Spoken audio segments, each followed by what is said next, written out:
average of 125,000 board feet a day of pine, fir, and hemlock drifts gently through the flume's winding 9-mile length from the company's sawmill at Willard to the receiving pond and resaw facilities along the Columbia River below. The reason this flume is still in existence is that it moves lumber at the amazingly low cost of 50 cents per thousand board feet. Company officials say to replace this unique form of lumber transport with log trucks would require an investment of about $200,000.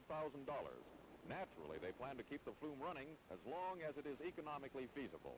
Back in 1923, when labor and material costs were considerably lower, the flume was built for a total cost of around $90,000. Today, such a project would cost more like $500,000. During the heyday of the flume, daring woodsmen performed a version of modern-day water skiing. They would ride big timbers down the flume to get to town for the purpose of raising a little cane on Saturday night. One old-timer recalls you had to be pretty catty on your feet. Today, company policy forbids any such shenanigans because of the danger.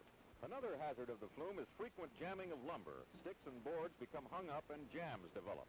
Whenever this occurs, an alarm is sounded that sends the Broughton crew into action, and an automatic switching system dumps the water from the flume about 5 miles upstream, and the lumber journey stops until the jam is clear.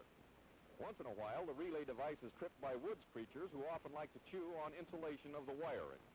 Water for the Broughton flume comes from the Little White Salmon River. Flow is regulated by a dam, and a fish wheel keeps steelhead out.